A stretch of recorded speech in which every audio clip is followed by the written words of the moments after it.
The purpose of the rifle scope is to magnify vision.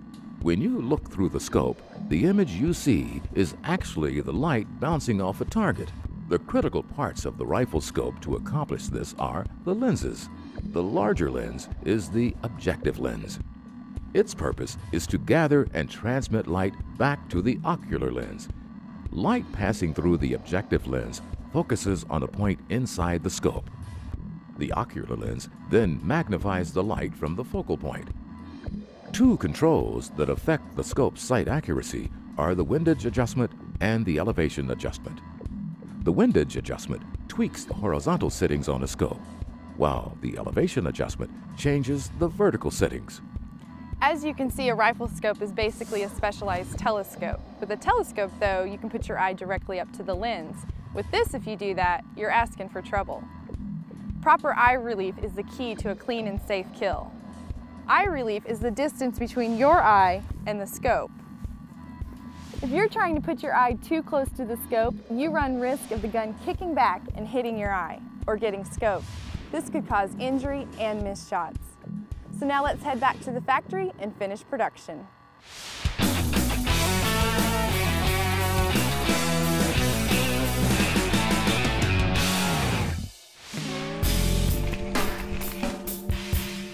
This is a class 10,000 clean room, which means there's one particle per 10,000 permitted. It ensures that there's no specks that show up on your lenses, particularly on glass reticles that are highly magnified. This room ensures that your optics look clean and perform as needed for the life of the product. This clean room is pressurized.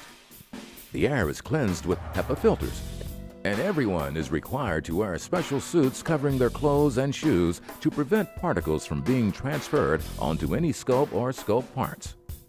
Well, behind me is our production line for the Redfield rifle scopes.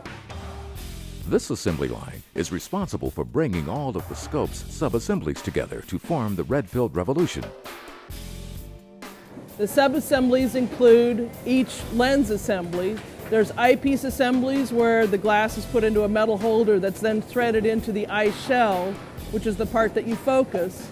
There's an objective assembly where the lens is put into a holder and then threaded into the front and focused to get perfect parallax setting. And then the most important probably is the erector assembly, which goes in the center of it. And that includes the moving lenses that do the zoom system. It's a fairly complex assembly that includes even more sub-assemblies underneath, like the erector lens assembly, puts the glass in each little holder and secures those very tightly so they don't rotate around and change point of aim as you use the product.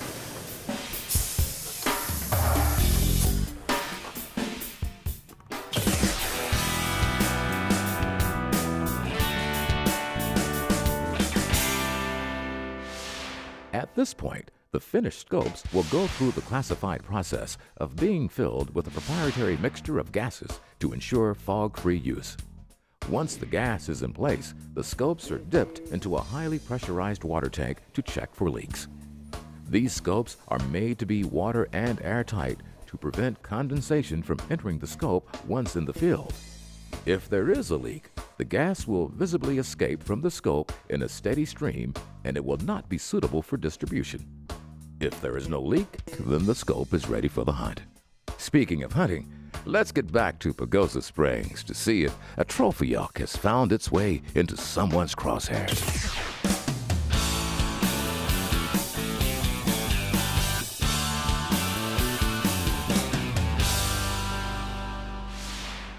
Things are not going too well in Colorado. Cindy and Jerry are on their third and final day of hunting and haven't seen much of anything. The rut is over, the weather has been bad, and the elk just have not been moving. Hopefully, that is all about to change. The fog seems to be lifting, and Cindy and Jerry are seeing their first blue sky in days. The sun, the blue sky, we thought the animals have to move now. They just have to. They haven't moved for the last 2.5 days. So we went out. Our normal place was going to be hunted by someone else this time, which was fine. We were ready for a new place. So we go to a new place. We set up. So the best thing for me to do is just to sit right here, don't you think? Sit or stand. But they know what to do. Sit or stand. If they come out here, I mean, they're going to be right there. You're going to have to offhand it.